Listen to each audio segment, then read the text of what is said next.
Hello students, पिछले video में हमने एकाइरल और काइरल वस्तुओं के बारे में चर्चा किया था। आइए हम कुछ उदाहरण के माध्यम में समझते हैं काइरल और एकाइरल को। ठीक है, तो आइए हम दो साधारण अणुओं प्रोपेन टू आल और ब्यूटेन टू आल तथा उनके दर्पण प्रतिबिंब रूपों पर विचार करते हैं। तो आइए पहले समझते हैं प्रोपेन टू आल के बारे में। ठीक है, तो जैसा कि आप देख रहे हैं, यह जो प्रोपेन टू आल है, इस कार्बन से जुड़े हुए, ठीक है, इस कार्बन से जुड़े हुए जो चारों समूह हैं, ठीक है, वे क्या हैं? असमान नहीं हैं, क्योंकि यहाँ पे CH3 जुड़ा है, CH3 जुड़ा है, तो यह दोनों समान हैं। हाइड्रोजन जुड़ा है और OH जुड़ा है, तो इस कार्बन से जुड़ा हुआ चारों समूह, ठीक है, असमान नहीं है। ठीक है, इसमें से दो समूह क्या हैं? समान हैं। ठीक, तो इसका प्रोपेन टू आल का अगर आप दर्पण प्रतिबिंब देखेंगे तो दर्पण प्रतिबिंब में यह वाले जो हिस्से हैं वह इस साइड में चले जाएंगे और OH जो है इस साइड में आ जाएगा। तो यह आपका प्रोपेन टू आल का दर्पण प्रतिबिंब है। प्रोपेन टू आल का दर्पण प्रतिबिंब है। अगर इस दर्पण प्रतिबिंब को 180 अंश मोड़ा जाए, 180 अंश मोड़ा जाए, घुमाया जाए, ठीक है, तो यह हिस्सा उधर चले जाएंगे और OH इधर आ जाएगा, तो यह आपका स्ट्रक्चर प्राप्त होगा। तो घुमाया हुआ यह प्रतिबिंब आपका गो है। ठीक है, तो इसमें भी आप देख रहे हैं कि यह जो गो है, और गो कैसे प्राप्त हुआ है? जब ख को 180 अंश घुमाए हैं। ठीक है, अब गो और क की तुलना करें तो गो और क एक दूसरे पर अध्यारोपित कर सकते हैं। ग का फिगर और क का फिगर एक जैसा है, अर्थात ग के फिगर को क के फिगर पर अध्यारोपित कर सकते हैं। ठीक है ना, अर्थात यह क्या है? एकाइरल अणु है। प्रोपेन टू आल क्या है? एकाइरल अणु है, क्योंकि इसके स्ट्रक्चर अर्थात ग को क पर अध्यारोपित कर सकते हैं, अर्थात प्रोपेन टू आल एकाइरल अणु है। ठीक है, तो आपने देखा प्रोपेन टू आल में असममित कार्बन परमाणु नहीं है। प्रोपेन टू आल में असममित कार्बन परमाणु नहीं है, क्योंकि इससे जुड़े हुए चारों समूह जो हैं अलग अलग नहीं है, इसमें दो समूह समान हैं। ठीक है, क्योंकि चतुष्फलकी कार्बन परमाणु से जुड़े चारों समूह असमान नहीं हैं। ठीक है, हम दर्पण प्रतिबिंब ख को 180 डिग्री घुमाते हैं तो प्राप्त संरचना ग को संरचना क पर अध्यारोपित करने का प्रयत्न करते हैं, तो यह संरचना पूर्णतः अध्यारोपित हो जाती है। ग जो है क पर पूर्णतः अध्यारोपित हो जाती है। अतः प्रोपेन टू आल क्या है? एक एकाइरल अणु होता है। ठीक है, अब आइए देखते हैं ब्यूटेन टू आल। ठीक है, ब्यूटेन टू आल में चतुष्फलकी कार्बन परमाणु से जुड़े चारों समूह भिन्न हैं, अतः अपेक्षा अनुसार यह काइरल है। ठीक है, तो ब्यूटेन टू आल का फिगर देखें ध्यान से, यह आपका ब्यूटेन टू आल है। ठीक है, जिससे कार्बन परमाणु से जुड़े चारों समूह क्या हैं? भिन्न भिन्न हैं, अतः यह क्या है? काइरल है। ब्यूटेन टू आल का यह कार्बन है, इससे जुड़ा हुआ यह पहला समूह CH3 है, दूसरा C2H5 है, तीसरा H है और चौथा OH है, अर्थात इस कार्बन से जुड़ा हुआ चारों समूह अलग अलग है। अतः ब्यूटेन टू आल क्या हुआ? एक काइरल अणु हुआ। ठीक है, अब इस काइरल अणु का हम दर्पण प्रतिबिंब देखते हैं। तो जब इसका दर्पण प्रतिबिंब आप देखोगे तो यह OH इधर चला आएगा और यह उधर चले जाएंगे, तो यह दर्पण प्रतिबिंब आपका प्राप्त होगा। तो यह ब्यूटेन टू आल का दर्पण प्रतिबिंब है जो च है। ठीक है, अब इसको 180 अंश अगर मोड़ा जाए, ठीक है, तो 180 अंश मोड़ने पर OH उधर चला जाएगा और यह पार्ट इधर आ जाएंगे, तो यह आपका स्ट्रक्चर होगा। ठीक है, तो यह जो C2H5 है यह ऊपर चला जाएगा, CH3 नीचे चला जाएगा। ठीक है, तो 180 अंश पे जो ही हम ब्यूटेन टू आल के दर्पण प्रतिबिंब को मोड़ेंगे, ठीक है, तो स्ट्रक्चर आप देखेंगे कि जो 6 प्राप्त होगा, घुमाया हुआ प्रतिबिंब जो 6 प्राप्त हुआ है वह घ पे अध्यारोपित नहीं होगा।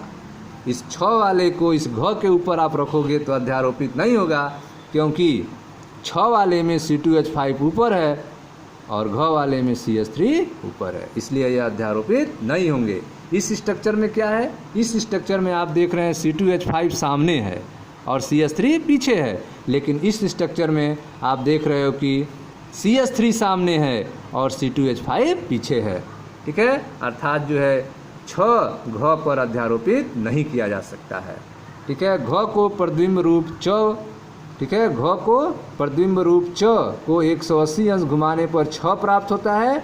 6 को घ पर अध्यारोपित नहीं कर सकते हैं। ठीक है, अर्थात ब्यूटेन 2 क्या होता है, एक कायरल होता है। ठीक है, कायरल के और भी उदाहरण होते हैं, ध्यान दीजिए। कायरल अणु के सामान्य उदाहरण जैसे 2-क्लोरोब्यूटेन।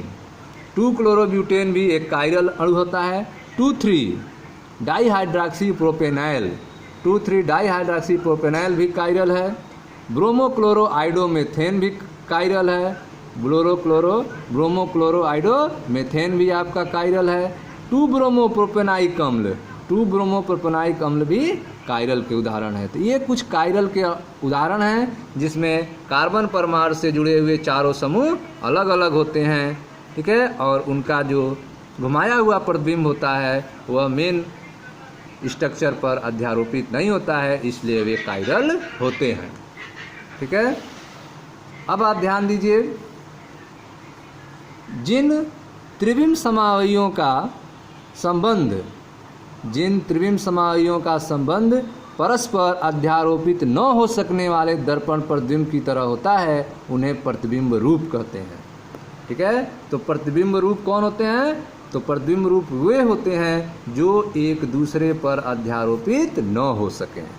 ठीक है, जिन त्रिविम समावयवों का संबंध परस्पर अध्यारोपित न हो सकने वाले दर्पण प्रतिबिंब की तरह होता है उन्हें प्रतिबिंब रूप एनेंटियोमर कहते हैं। जैसे कि चित्र 10.6 में आपका घ और च रूप है।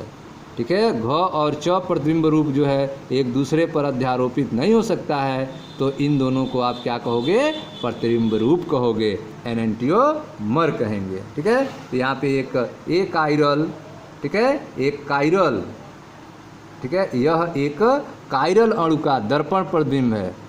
क्या है, कायरल अणु का दर्पण प्रतिबिंब है जो एक दूसरे पर अध्यारोपित नहीं हो सकता है, तो यह एक दूसरे के क्या कहलाएंगे, प्रतिबिंब रूप कहलाएंगे, एनेंटियोमर कहलाएंगे।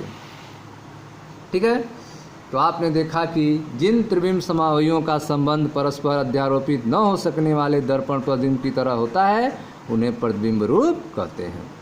ठीक है, अब ध्यान दें, प्रतिबिंब रूपों के भौतिक गुण, जो आपके प्रतिबिंब रूप हैं उनके जो भौतिक गुण हैं जैसे गलनांक, क्वथनांक, अपवर्तनांक आदि समान होता है। ठीक है, प्रतिबिंब रूपों के गलनांक, क्वथनांक, अपवर्तनांक यह सारे जो भौतिक गुण हैं वे समान होते हैं। इनमें अंतर केवल समतल ध्रुवित प्रकाश को ध्रुवित करने में होता है। ठीक है, इनमें अंतर क्या है, केवल यह समतल ध्रुवित प्रकाश को घूर्णित करने में अंतर होता है। एक जो है वह डेक्स्ट्रोरोटेटरी होता है और एक लियो रोटेटरी होता है। एक डी रूप होता है, एक यल रूप होता है, एक प्लस होता है, एक माइनस होता है, एक दाहिने मुड़ता है, एक बाएं मुड़ता है। ठीक है स्टूडेंट्स, तो इस तरह से आपने देखा कि प्रतिबिंब जो रूप होते हैं, जो एनेंटियोमर होते हैं, उनके भौतिक गुण अर्थात गलनांक, क्वथनांक, अपवर्तनांक ये जो गुण हैं वे समान होते हैं। इनमें अंतर केवल समतल ध्रुवित प्रकाश को घूर्णित करने में होता है। ठीक है, यदि एक प्रतिबिंब रूप दक्षिण ध्रुवण घुड़क हो तो दूसरा जो होता है वाम ध्रुवण घुड़क होगा। ठीक है, तो यह था आपका कायरल, कायरल और प्रतिबिंब रूप के बारे में।